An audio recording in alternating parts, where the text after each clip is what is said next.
Hello, and welcome to America's Veterans. My name is Len Sorotsky, and I will be your host. Today, you will meet an airman. He's one of the kindest and most gentle men that I have ever known. He's also one of the most courageous and brave. As a little boy, he dreamed of flying, and at an early age, he did. And then he went to war. He will tell you the rest of that story. So, ladies and gentlemen, please meet a wonderful friend and a true American, Brad Smith. Brad, welcome to the show. Good to see you again. Good seeing you, as always. We're going to kind of follow your life from the time you were just a little boy, and then through your grown-up years, and bringing right up to today. Okay? Okay. I'm looking at some photos that we will share with the audience, and I look at them and I just absolutely adore them. I see you, and tell us about this. You and your. Oh, I think this picture was taken about 1942 in Lake Milton, Ohio. It's my little sister in the middle, and my brother Paul, and I out playing in the yard. It was during the wartime, and things were kind of tough in those times. But besides, we were a little on the poor side, but we didn't know it at the time. So it was a good time. Say again the name of your town. Lake Milton, Ohio. Lake Milton, Ohio. Okay, and that's where you grew up, and you had dreams. Yes. Of flying. Actually, my dad, during this period of time, he already had 3 children, et cetera, but he went in the Army, was drafted, and when he came back from the Army, he brought me some little model airplanes with him, little white plastic ones, probably about 2 inches long, and I loved to play with those things. And as I grew, I fell in love with airplanes, and I was probably about 9 or 10 years old. A friend of my dad's had an old Cub, and he came out to the little local grass strip airport and gave me a ride, and that was it. From then on, I've loved airplanes ever since, and I took a ride, and then as I grew up, later on I took flight training, flight lessons, and got my private license, but I'll get back to the chronology. How old were you then? I started flying when I was 16. Uh-huh. Okay, so that's not too different from these times when you were, like when you were in high school or graduating. Graduation picture from high school. From high school, and how often were you flying in those days? Well, actually, I started flying in my last year of high school, but I was always very active in school. I played football. I was on the varsity football team, basketball, ran in track, so with plenty of activities to keep us busy, plus the studies. I think one of the proudest moments of my parents' life, they're proud of all 3 of us children, but my brother and my sister and I were all in the National Honor Society at the same time. Wow. All on the same stage in academic achievement at that time, wow. Besides the sports, etc. But to get back to your question, as soon as I was able to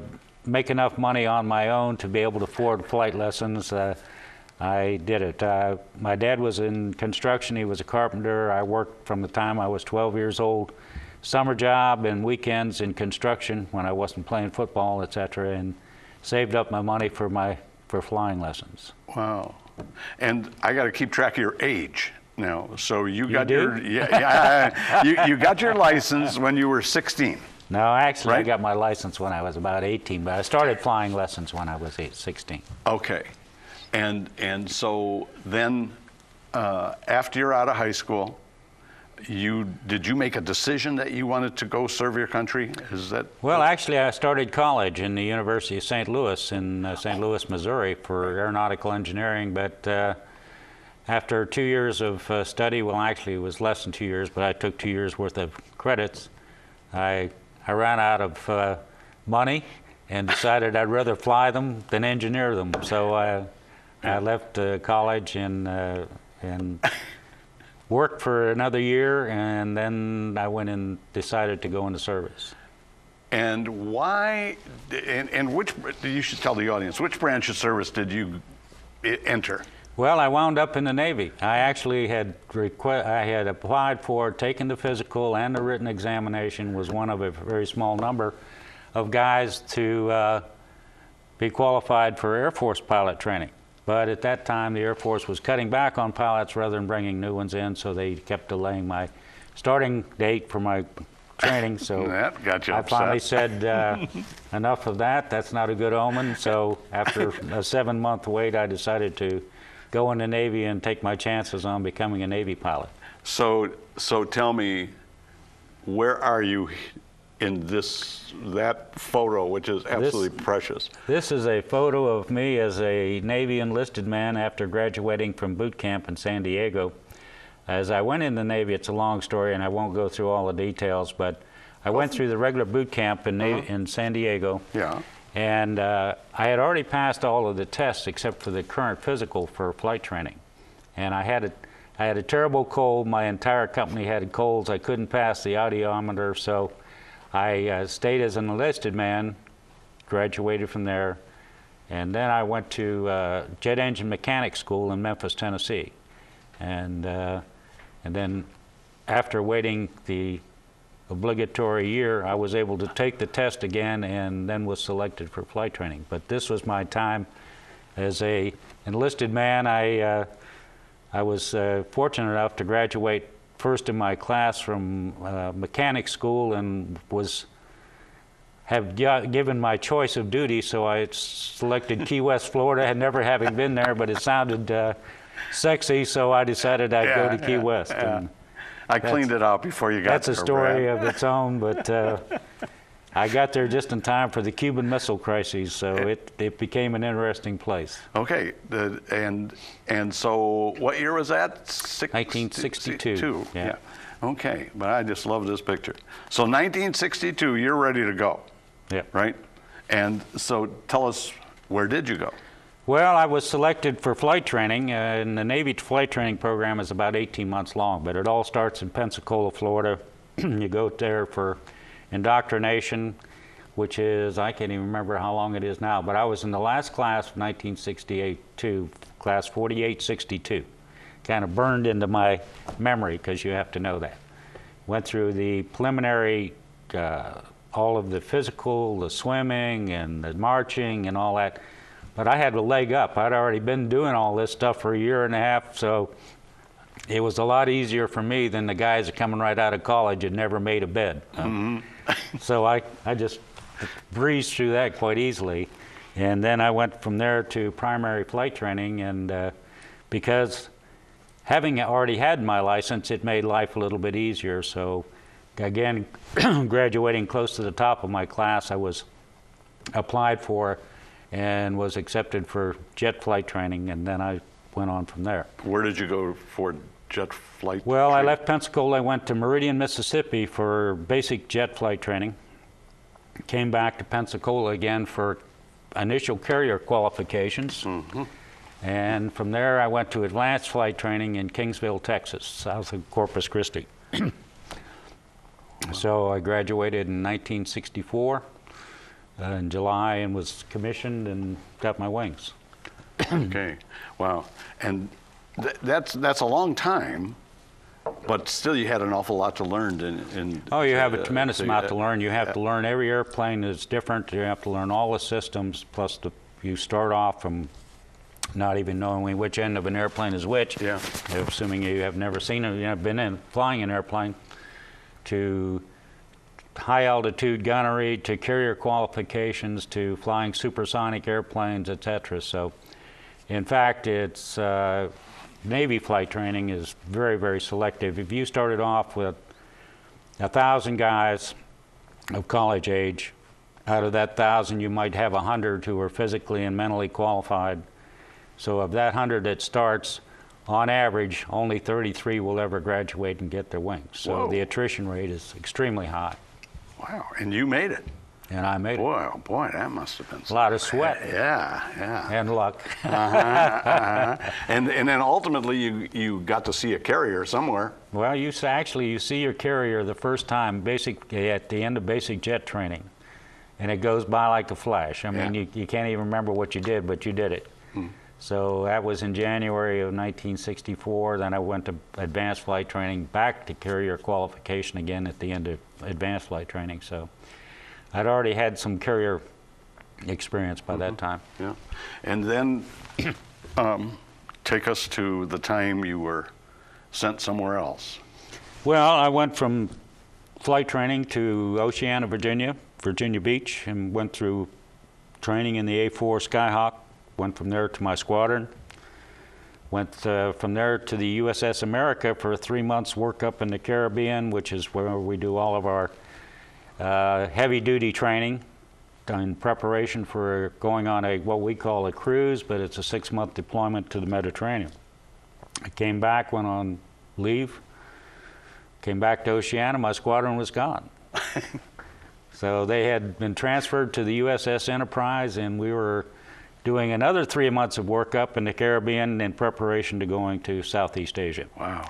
To Vietnam. So I joined my squadron in Guantanamo Bay, and we did our 3 months workup, and I was on the Enterprise, USS Enterprise, first nuclear carrier, sailed around South Africa, no stops all the way to Southeast Asia, and we started combat flying in November 1965 in Southeast Asia. 1965.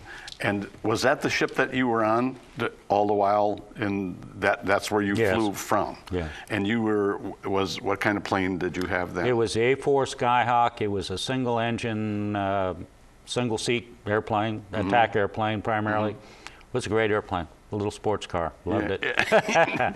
And you flew quite a few missions, didn't you? Successfully? Well, I flew 80 missions. Well, I was on my 80th mission when things didn't go quite so well, and I was shot down over North Vietnam. But be a little bit more specific, if you can, on that 80th mission. What? Well, we took off early in the morning, and it was kind of funny. On carriers, all the lights at night are red, and that's to protect the pilot's flight or night vision. Yeah. So, and you can't really distinguish colors under red light.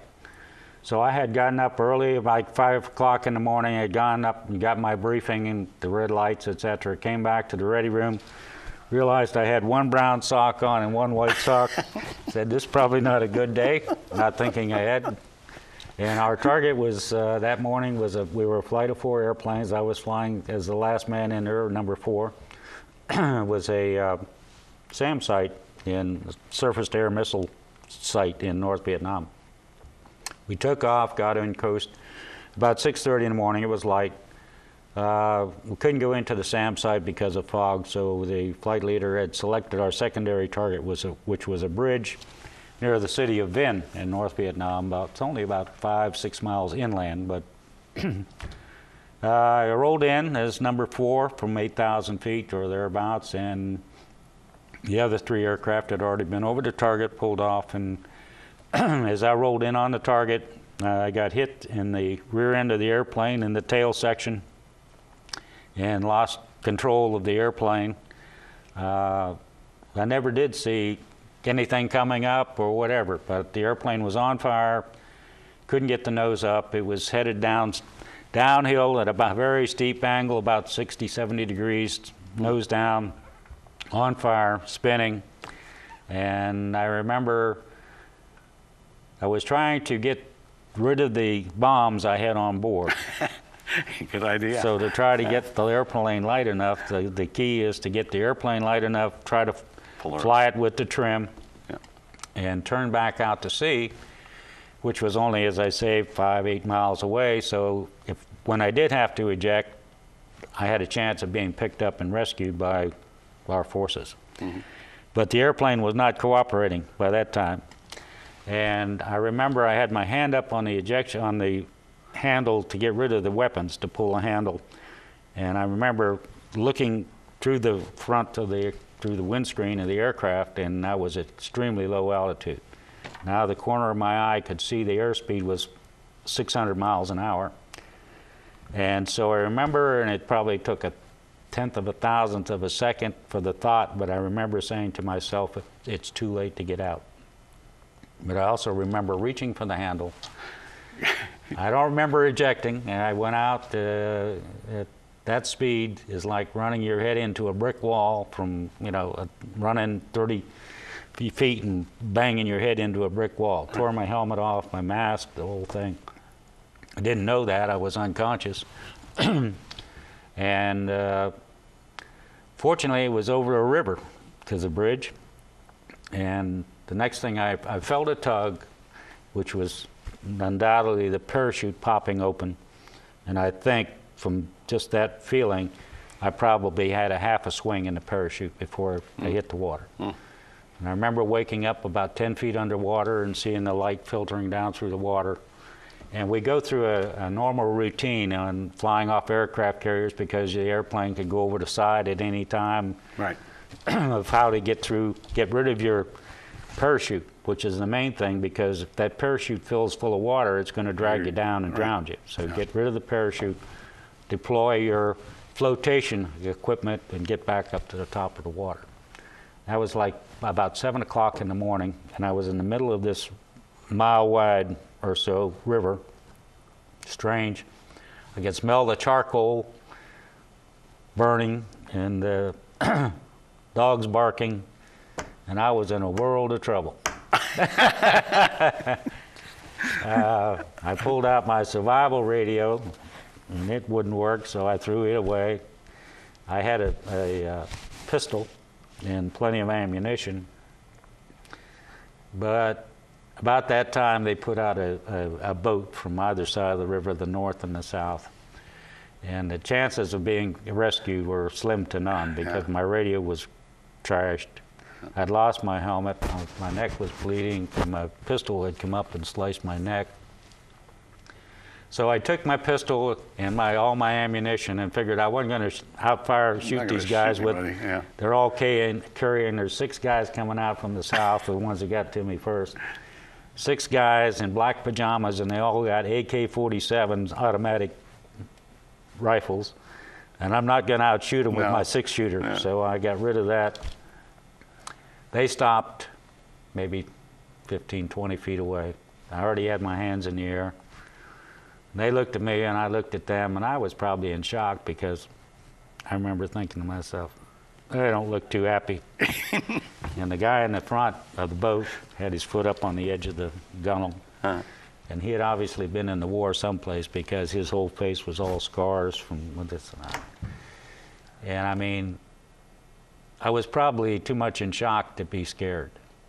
But, they stopped, they looked at me, I looked at them, and they finally came over, grabbed me by the scruff of the neck and pulled me ashore, and the fun and games started from there. Okay. So you were not expecting any help? No, no, I didn't You expect had a it. hunch on where you were, I knew pretty close to where I was, but I mean, that yeah. wasn't going to be of any help to me. And so all you could do was to surrender. Yeah. And so they took you ashore and gave you lunch and so on? Yeah, they not gave exactly. me lunch, all right. Yeah. Tell us about... well, they pulled me ashore. Brad, so that the audience is going to understand this, we've probably had lots of pilots and others who have had to give in to the enemy and were put in prison. Yeah. How long were you in prison? 6 years and 11 months, but I always say 7 years for the sake of argument. It's, so you had no idea exactly what to expect, or I had none. Sense. We had no information on how many people had been captured, how many were still alive of that number that had been captured. Right. But as a pilot and combat pilot, it's not something you think about. Right. I mean, if you're going to sit there and think about, well, I might get captured or I might get killed, you'd never fly an airplane, whether you're Air Force, Navy, or whatever. So I always thought, I'd been on flights where unfortunately people were killed. Some of them were my good friends that were killed. and other squadrons, people I knew in other squadrons. So, you know, it can happen, and it could happen to you, but it's not something you think about. No. So I know this might be difficult for you, but could you kind of, I don't want to say relive those days, I don't want that, but could you kind of tell us about your experience over 7 years? Like, number one, how did you immediately adjust to the... Well, as you say, 7 years, it took a week to debrief when I came back, and we don't have that kind of time, but not knowing what to expect. But when I was captured, they took everything I had. At that time, I still had my flight suit, and they took my boots and everything. The only thing I had was a pack of cigarettes, my Geneva ID card, and my U.S. ID card, and my Geneva Conventions card, and a cigarette lighter, and $2 in greenbacks. They took all that, but that was no big deal. But I was injured from my ejection in the fact that wherever my head was at, I couldn't move it. I didn't have any pain, but all the muscles in my neck had been damaged, so I had moved my head by physically moving it. Plus my knee was all torn up from ejection from the lashing, and so within a very short period of time, it was swollen up to the size of a grapefruit. I mean, to the size of a cantaloupe. So, but they started moving me that night after they had gotten me up on top of a hill, and they were doing their preaching in Vietnam of what a bad guy I was and all the rest of it. We only moved at night, and they told me that if you try to escape, we'll kill you. They weren't kidding. And they weren't kidding. Yeah. No. I still thought about it, and I would have if I'd had the chance. And if I could have run, I would have. But I couldn't even run. So that limited. But they got a doctor for you right away, didn't they? Are you kidding? I needed one. Yeah. No. And they moved me from one place to another, marching me all the way north, and occasionally ride on and throw me in the back of a truck, open truck, blindfolded. I had my arms wired behind my back, so I couldn't do anything. And I remember stopping at this one farmhouse, and along the way, I'm going to back up a little bit, but along the way, every village had marched me through. The people would beat on me with clubs, throw rocks, and all that kind of stuff, you know. And the Vietnamese guards, they'd put a pistol up to your head, and you didn't know whether there was a round in the chamber or not, or put you in front of a firing squad and want you to bow or whatever. I wouldn't do it. But so after days and days of this, I was in such bad condition as far as no water, very little food. I didn't care whether they shot me or not by that time, but I was in this one place where we stopped overnight. And the morning came, and I remember the guard there, came out and hit me right on top of the instep of my foot with a rifle butt. Now that'll wake you up real, you know. Yeah. I was already awake, but what they had, and during the day, because nothing moves in Vietnam, North Vietnam, during the day. No trucks, no nothing, because of the U.S. bombing. Right. So it all happens at night. So in the daytime, they hide out. Well, they had an underground bunker with coconut logs on top, and they would throw me in there during the daytime. And it was only about maybe 4 feet deep, dirt, 5 feet. And I remember they pulled me out, and there was a guy, an elderly gentleman there who spoke French, which I spoke some French at the time. I knew enough to what he was asking. He introduced himself and said that he had been part of a capture of another prisoner, which I knew who he was talking about. Can't remember his name right now, but so he started asking me all these questions, and this was actually my first interrogation because it was the first guy that could speak English or French, and I refused to answer anything. So this guard that was guarding me, he was getting more and more agitated and upset by the minute. The old man, he was just kind of, you know. So the guard runs off and gets a club about 3 or 4 feet long and about 2 inches in diameter, and he's gonna beat it out of me if nothing else. And the old man said, no, don't do that. So the old man gets up to leave, and the guard pushes me face first down into this hole in the ground. And I hit the ground, and of course I got my arms wired Yeah. behind my back, and he's up there swearing a blue streak and whatever he's saying in Vietnamese. And I hear that bolt slide back on that AK-47, and I figured, Yeah, this is it, baby. Yeah. And he didn't pull the trigger, or obviously I wouldn't be here, but I expected it. And that was the 4th day of my capture. And I remember thinking to myself, you know, whatever reason, World War II lasted for 4 years. I've been here 4 days. I can last another 4 days, and that stretches into 4 weeks, 4 months, 4 years, you name it, down the road. So you always set a little goal out there that you're going to survive another day. And then later on, and we could talk about when I later in life or later in my imprisonment, you live one day to the next. You know, the old saying, well, you wake up in the morning in a prison camp or prisoner of war camp. Yeah. You got nothing. You got the rags on your back, and that's it. You don't have money. You don't have any place to go. You're probably sick or injured or whatever it may be, and all you can face is a bad day coming up ahead of you. So you don't have anything to occupy your mind except bad stuff. But the first thing you got to do every day, or whenever it's necessary, you say, I'm going to live. I'll eat garbage. I'll take beatings. I'll take torture. I'll do whatever I need to do, but I'm going to live. But we had one other caveat. We're going to live with honor. We're not going to disgrace ourselves or become collaborators or anything else. We'll die first before we do that, probably. But, you know, the will to live, you got to have it. Yeah. And that's what keeps people going. In the Korean War and other wars and even in Vietnam, those who gave up died. Yeah. So. What happened to your wounds? I'm assuming they were not treated for a long, long time. You had no Red Never Cross. treated. There was no such thing as Red Cross coming over and caring for you. So No, they disavowed the Red Cross. They didn't have any. In my case, my injuries were to the point where they healed themselves for the most part. And I still have a bum knee on occasion, depending on what I do to it.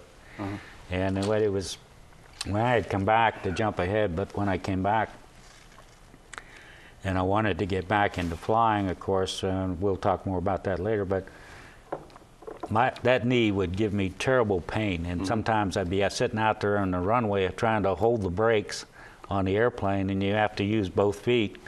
And if you have to sit there for a long period of time, we don't have any parking brake or anything. I'd have tears in my eyes waiting for the clearance to take off. But then the next day would be fine. Yeah. So, of course, I never told the flight surgeons because they'd ground me, and I didn't want to. I wanted to fly airplanes. But so there were some lingering things, and some of the torture I had during a period of time. But anyway, to go back to where I was at, obviously after that first 4 days and the next 4 days, I finally a week later wound up in Hanoi. And then the real fun and games started. By that time, you know, I was in pretty rough shape. And they started some serious torture and interrogation and one thing and another. And I won't go through all of that, but they dislocated my shoulders with using ropes, etc. And later on, I was in a camp called the Briar Patch. Well, first of all, I was in solitary confinement. I went to the Hanoi Hilton, the Heartbreak Hotel, which is just a series of little, I don't even know, they're about 4 or 5 feet wide and about 8 feet long, concrete cells, concrete slabs for bed, and they got a set of old rusty leg irons on the one end like they did back in the 1800s. This was built by the French back in about that period of time. That's Heartbreak Hotel, and then from there I went to a camp called the Zoo, which was, I was there, because I was a junior officer, I was in solitary confinement, or solo as we called it, for a couple, 3 months I think. Then I was joined with a guy by the name of Charlie Baldock, who was another pilot off the Enterprise, but in a different squadron. He and I, we were a bad team together. We were young junior officers, and we didn't much care about too much. So we gave him a lot of guff. And wouldn't bow, wouldn't do whatever. So finally one day, one night, midnight, they always like to do things in the middle of the night. Right. You know, cell door slams open. Put on your long clothes, which was our interrogation outfit, long prison clothes. Went down to the camp commander's office. Said, "You guys are bad guys, really bad guys, and we're going to send you to the bad guy camp." We said, "No biggie, we can handle that." So they blindfold us, handcuff us, put us on this bus, and we take off for Hilldale and wherever. I don't really have any idea where we went. I know now it was about 40 miles west of Hanoi, out in the middle of nowhere, to a camp that we called Briar Patch. Had no electricity, no water, nothing, except it was walled in and it had little courtyards, and in each courtyard there was a cell block with 4 cells in it. And you talk about hard times. He was right. This was the camp for the bad guys. They threw us in there. You could touch both walls like this, Charlie and I. And I figured his chances of survival of Briar Patch were about 50-50. The guards just beat the out of you every day, just for the fun of it. Yeah. And then when they had an interrogation, I'll tell you a story about that. But I remember it was a tough, tough place. You ate garbage. You either had diet, you always had dysentery. You go 30 times a day. Food poisoning was not uncommon. I've had both at the same time. You talk about a fun ordeal. But anyway, I got to tell you this one story, but I don't want to go into spend too much time on. But the camp commander of the Briar Patch was an elderly Vietnamese, very good strength, very well built for, a small guy. And his name was Frenchie, and he spoke French, obviously. Anyway, so I had an interrogation with Frenchie on several occasions, but this one day he wanted me to write a letter to the troops in South Vietnam to consider to not fight anymore because it was an illegal, all that BS war, and et cetera, et cetera. So I refused to do so. So we're sitting in in his office. He's sitting in a chair at his desk, and I'm sitting on this little concrete block that's about 12 inches off the floor. And I got a guard behind me with a fixed bayonet about 3 inches from my back. Anyway, Frenchie's up there extorting, you ought to do this and this and this and this. And I was playing this game with Frenchie where you just start to lean a little bit. And then he leans, and he leans a little more. And he finally realized what was going on. And I could look at Frenchie. There's another interrogation, I would say a trick, but I'm looking at you, but instead of looking you in your eyes, I'm looking at your right ear. Okay, so I'm concentrating on your right ear. You think I'm looking at you, but I'm not. And that's another game you can play with them. Well, anyway, 4 hours of this, Frenchie's fed up. He realizes that this isn't working. So he gets up, and by now he's just livid. And he's saying, "I was the prison camp commander of the Japanese during World War II, of the Japanese that we captured." And I'm sure he was. And they would do whatever we wanted them to do. I was the prison camp commander in the Indochina War, and we could get the French to do anything we wanted them to do. You, blank, blank, blank, Americans are the most stupid people in the world. We can't get you to do anything. And I thought, it's the only time in my entire life I was proud to be called stupid. Well, it went downhill from there. Frenchie came around that desk, took his wristwatch off, and slapped me so hard on the left side of my face, knocked me right off of that concrete block. And the guard was standing there with a rifle, and he was just going to do me right there. So, as I said, the only time I was proud to be called stupid. Well, from there, it was next to the next cell over for the torture routine, which lasted for the next 3 days. And their favorite trick was They had the old French iron handcuffs, which were steel and are rusty, etc. You take your arms behind your back, bring your arms up, and lock a handcuff around above your elbow on both sides. Wow. And as your arms get tired, those cuffs cut right into the meat, and after a while, your arms start to turn. Sure. Your hands start to turn black, and your fingernails swell. Well, that was the routine, and needless to say, I couldn't use my arms for weeks and weeks after that. But that was Briar. But I didn't do what they wanted. That was Briar Patch, and as I said, thank God they had to close the camp themselves. It was so bad that the Vietnamese couldn't even stand it out there. So I was there for about 6 months, and they moved us back into Hanoi. Mm-hmm. But anyway, long story short, I guess the whole gist of it was you had to set goals. You had to do what you had to do as far as eat garbage. Some of the stuff we ate was just would gag a maggot, to be honest with you. Monkeys the worst stuff in the world to eat. Just you had to hold your nose with one hand and eat with the other. But when you ate monkeys, rats, I don't know, whatever else,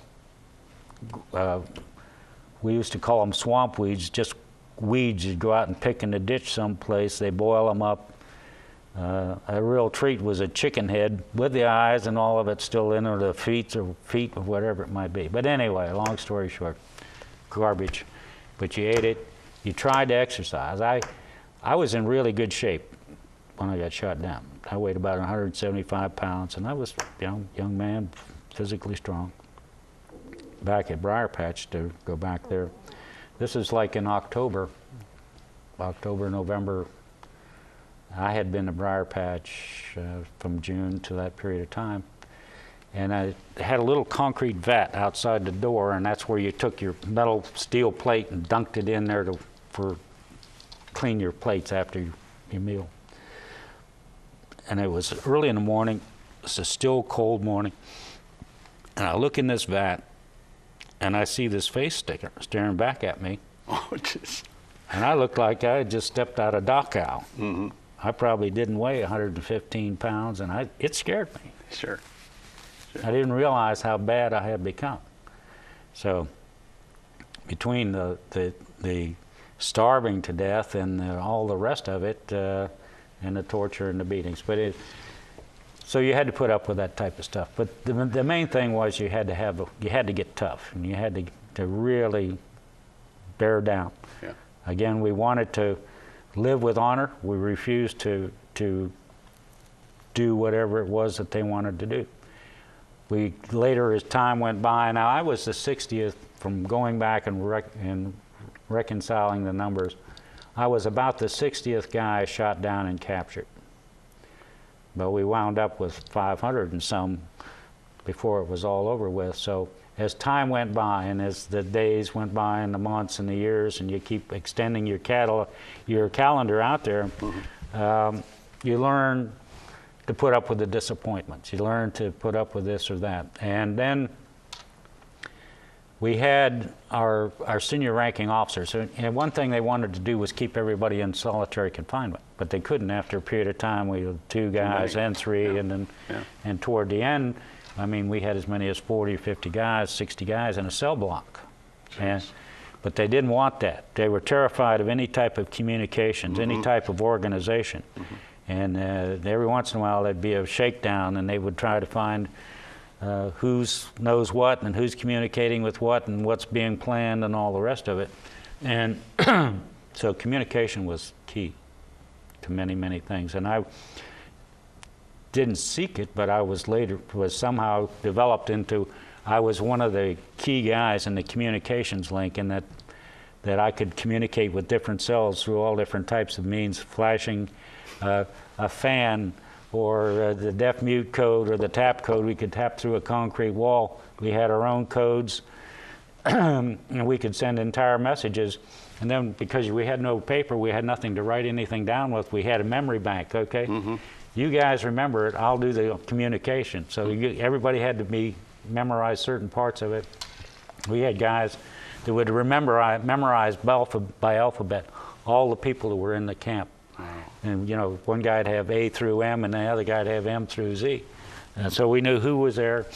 The Vietnamese were amazed when they finally were able to find out how much crap we'd already knew. How many camps were you in? Do you have any idea? Well, I was in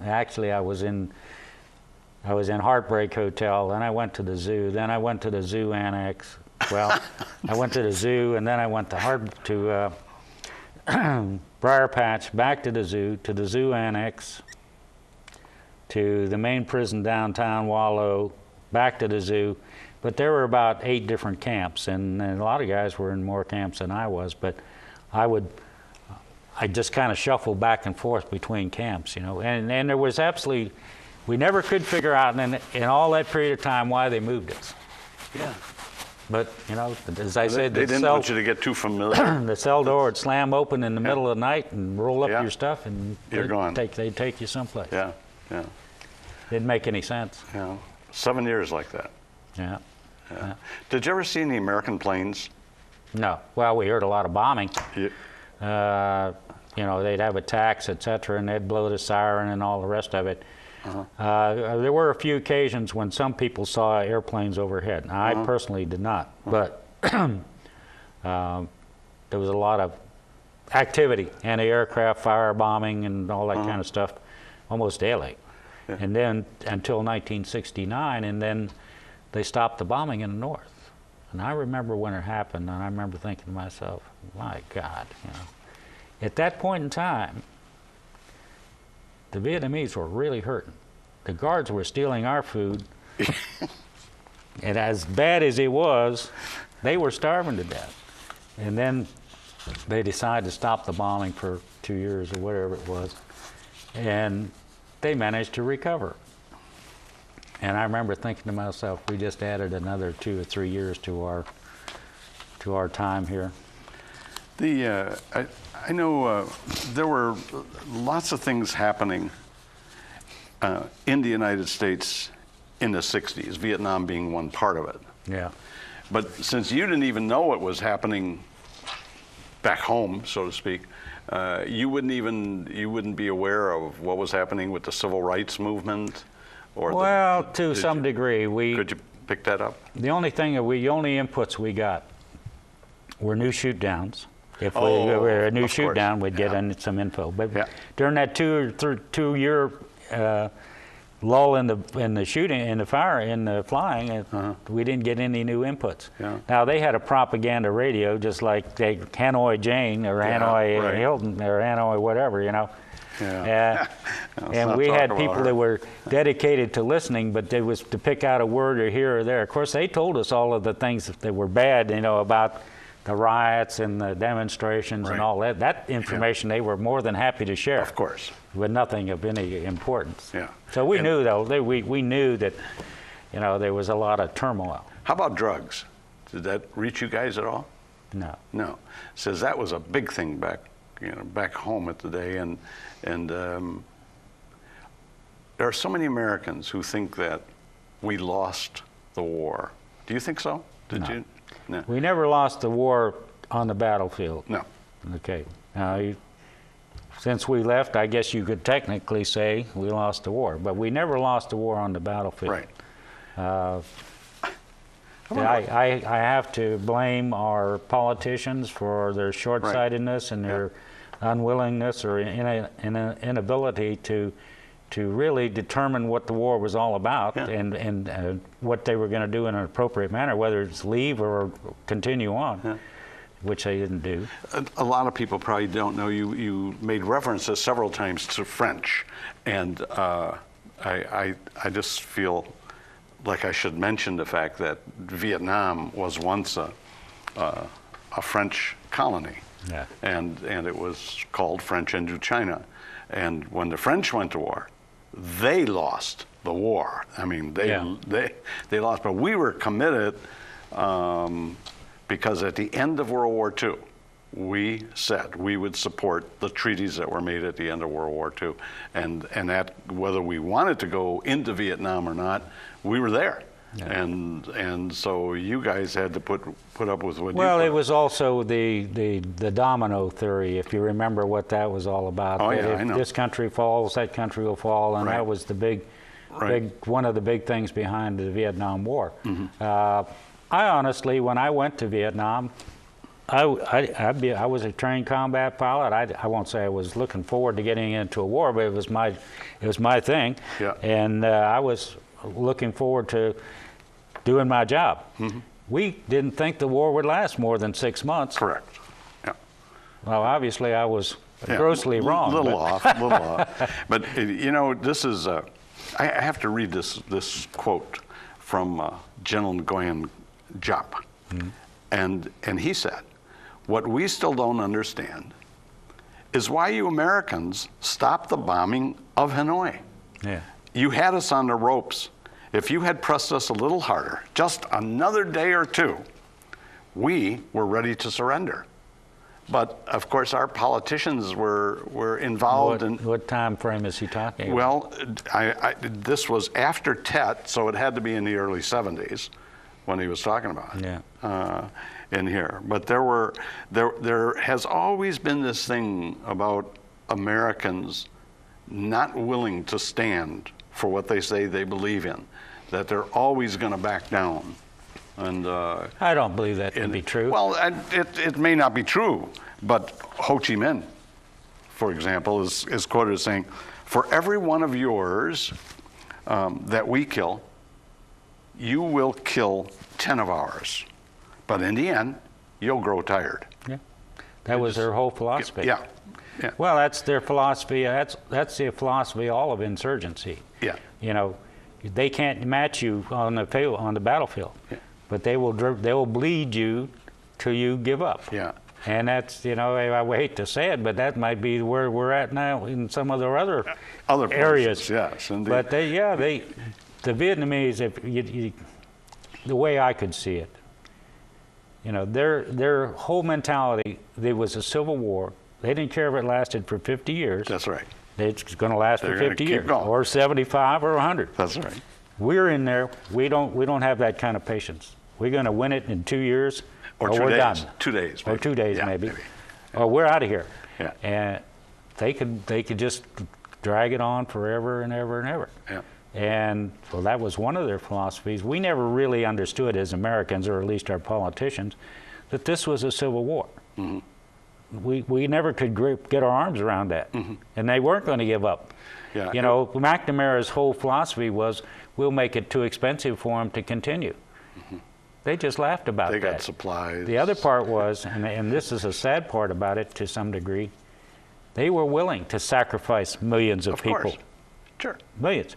I mean, you could wipe out a whole village and they could care less, because deal. that's just fewer mouths to feed, all right? Yeah. As long as you lost half a dozen people doing it, Did you ever want to give up? no.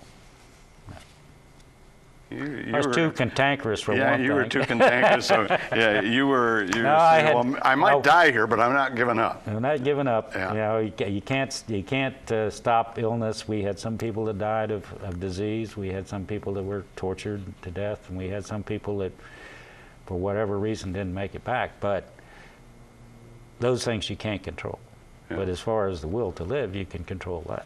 How did you get the word that your war was over and you were coming home? Well, you know, we always had our ear to the wall. Usually the wall was wrong. But I was in the camp called Hoa Lo, which is the main Hanoi Hilton Yeah. complex. Yeah. And one of the guards, well, first, I may back up. This is after Christmas of '72. This is Okay. before Christmas '72, that period of time, is when Nixon sent the B-52s, the Rolling Thunder, to Hanoi, okay? And you could, I mean, they did a job, and this is what I think Giap was talking about right here. Yeah. Now, instead of Hanoi being a protected little or big city, Yeah. and they had more guns and more missile rings around the defense around Hanoi than they had around Moscow. It was the most heavily defended city in the world as far as missiles, etc. Huh, amazing. But once the guards could take their bike and pedal down the next block and see nothing but rubble There's nothing where there left. used to be buildings. Yeah. They would come back the next morning and they were wide-eyed, Yeah. you know. If it happened 50 miles down the road, who cares? Yeah. Now it was happening in Hanoi. Right here. Yeah. And they knew, but every night, hour after hour, the B-52s would come rolling in, and sometimes real close. And when they'd bomb, because if you've never seen a B-52 drop bombs, they drop hundreds of them at one time. Yeah. And you could lay there on a concrete floor, and you could feel that floor undulating, just like if you were on a boat on the water. Mm-hmm. Well, to answer your question, after this had been going on for some period of time, one day one of the guards comes over. He doesn't speak any English, and they were forbidden to speak to us in English anyway. But he gives us a signal that Lee Doc-To, who is their foreign minister, and Kissinger ours, he gives us the hand signal that they're signing something in Paris. So that's the first hint, okay? So there's a few more hints along the line, but we know something's up. Not quite sure what it is. A couple of days pass. They now are obviously the agreements had been signed. Mm-hmm. They are obligated by the agreements. They take. So we have communication to all of the cell blocks, in fact. And as I said, I was part of the communications network, so I was in the first knowledge of this. The word was passed: if we are brought out there for the reading of the agreements, we will not cheer. We will not make any demonstrations. We'll be military people in ranks.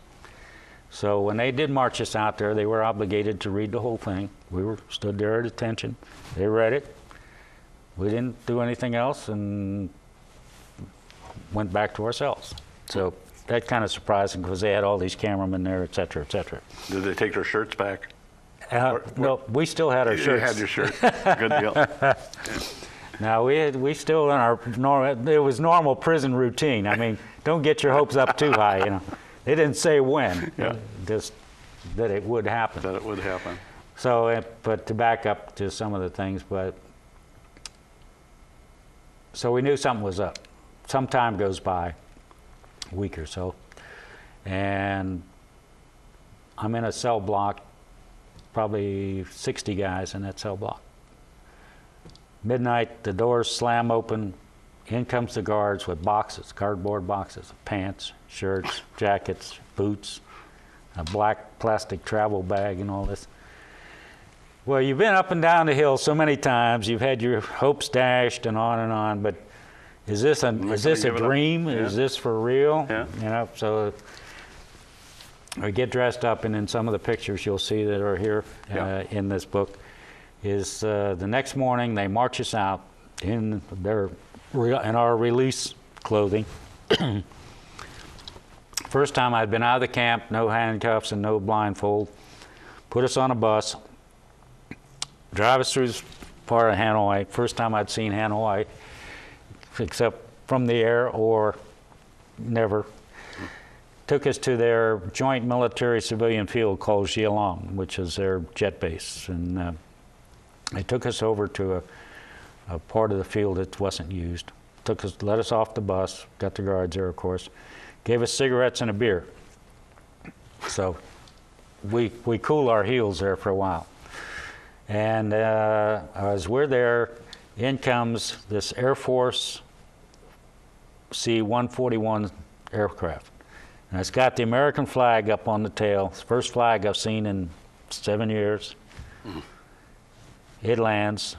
You know, this is like dreamland after 7 years. You know, living grit, dirt, filth, whatever. Put us back on the bus, take us over the other side, take us off. You'll see the pictures. Line us up. Yep. We have to go through this formal turnover ceremony. The Vietnamese on one side, the U.S. Air Force on the other side. So they had to sign us off. The Vietnamese sign us out. The Americans signed to accept us. And I remember this one Air Force sergeant so he's leading me out to the airplane. They had we individually, one at a time. And he's got his arm around me and he said, let's get out of here before they change their mind. And I said, yeah, I hope you can keep up with me.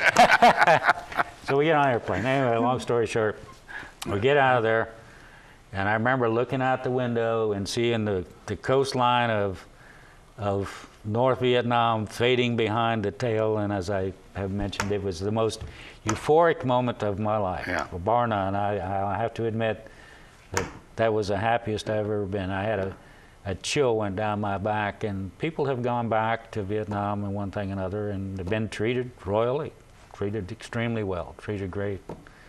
But I've never had the desire. Every time I think about it, I get a cold chill comes back, and I I'm can just see why. not for me. No, But then from there, that was came back to the United States. I was the first guy to come back to the state of Florida. This was I was released on 12th February. Went from there to Clark Air Force Base in the Philippines. They did a real quick medical on us, gave us uniforms. From there to Hawaii, to an air base that escapes me right now. It was one of the big logistics places in California, east of San Francisco. And from there, I caught a ride with 3 admirals and their airplane. From there to Jacksonville, Florida. I arrived in Jacksonville. The only reason I took Florida was because I had family here. And I arrived in Jacksonville, Florida on the 15th of February. I was the first guy back to the state of Florida. And they didn't know what to expect, and neither did I. But I spent a week there.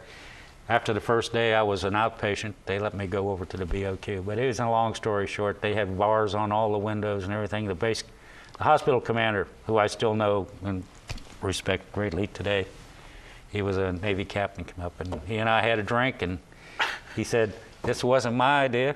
He said, "They made us do it. We didn't know what to expect if you jump out the window. But I tell you, if you want to go up on the next floor, there's no roof. There's no bars on the roof." That's the kind of guy he was. But anyway, so I had a whole hospital floor to myself. They emptied the entire 6th floor of the hospital in Jacksonville because they didn't know what.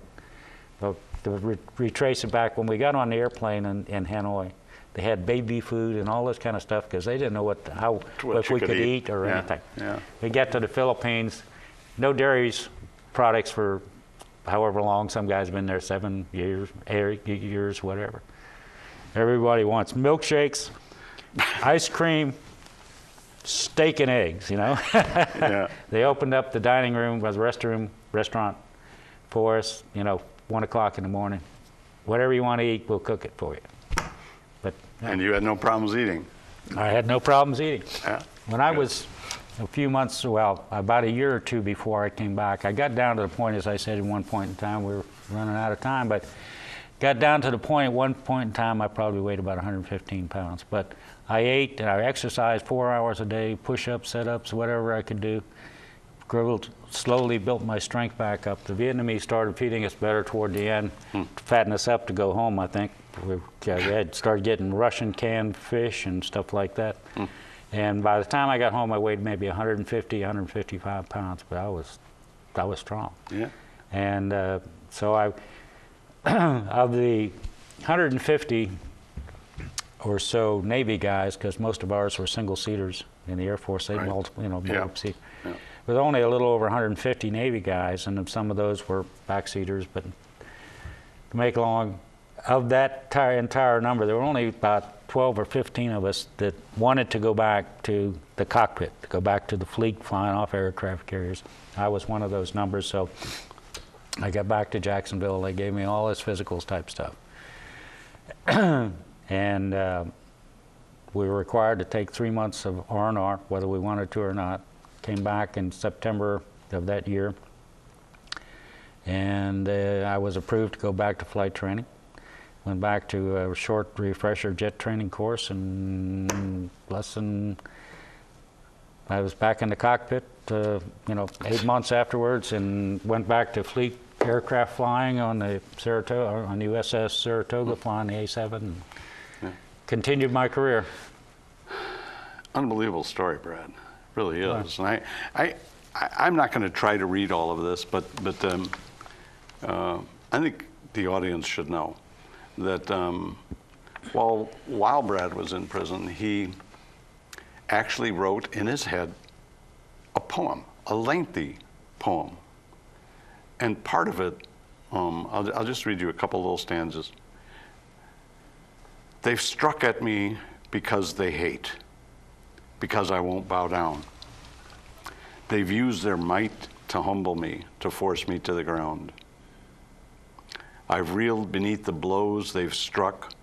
My body has cried out, but pain can never change my heart, can never make me doubt. What an American. What an American, really. Your story and those 7 years out of your life are over. They're gone. You got a memory of them, but they're really gone.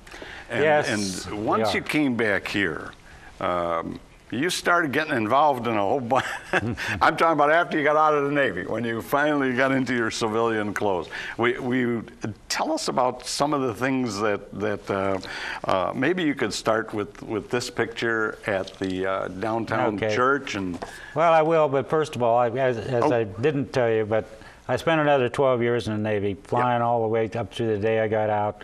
My expertise was in aircraft maintenance, but also in weapons systems development and testing. I was a test pilot. So I went in the aerospace business for 6 years and continued the same thing I was doing in the Navy there.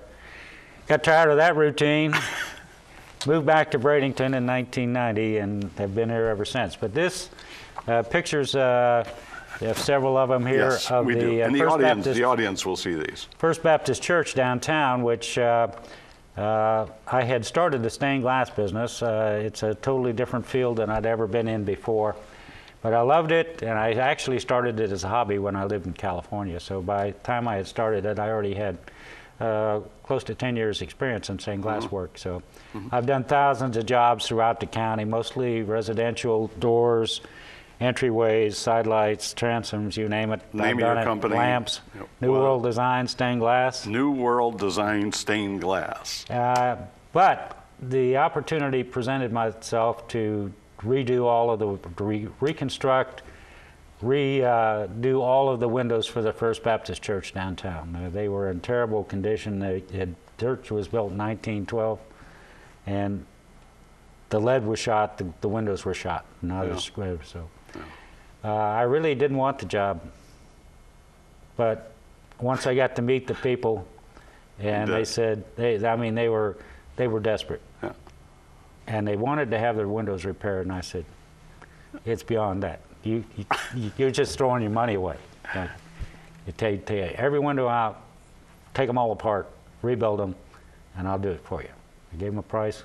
Unfortunately, they accepted, and for the next 2 years, I rebuilt 100 and whatever it was, 120, and then 40 or 30 new windows, etc. So it was about 150 windows, but it was a long job. But this was probably the big. Well, it was the biggest job I've done in the area. Well, but I did other jobs, and I have to draw the audience's attention to this piece that you have. Here, you used to have it. I own it now. I bought it at an auction at a fundraising a number of years ago, and the title of it is Taps, Taps, Taps, and it certainly looks like peace to me. And it was a piece I had done quite a number of years before, but it appealed to me. It's a very peaceful. That's exactly, scene. That's what I meant, that kind of piece. Obviously, the theme of it is to, move onward up to heaven through peace. And I always liked it, and I'm glad that you have it to enjoy. It is mine. And now the audience must know about your wonderful wife and your family. So could you say a few words about? Well, Kirsten and I have been married for let me get this right, because if I don't, 37 years coming up. I met her after I came back from Vietnam. I took a trip to Europe. I met my wife there. We've been married ever since. The Navy life was new and everything to her, but she did a fantastic job. And we have one daughter who lives in the local area, Connie Asher. 4 grandchildren, which takes up a big part of our life by choice. And my other passions are still flying and fishing, etc. Yeah. So I think you have some pictures Well, there. the audience is going to see this too, because I think you still do. There are some things that Brad does in Manatee County. We're so blessed to have him here with us. He's not only the wonderful guy that I promise you he is, and so he gives presentations and tells maybe not quite so long a story, but he tells his stories at schools and has been a speaker to almost everywhere in town. And then down in his basement, so to speak, the audience will see these too. Brad's building an airplane. Yes. So that will bring to a close today's issue of America's Veterans.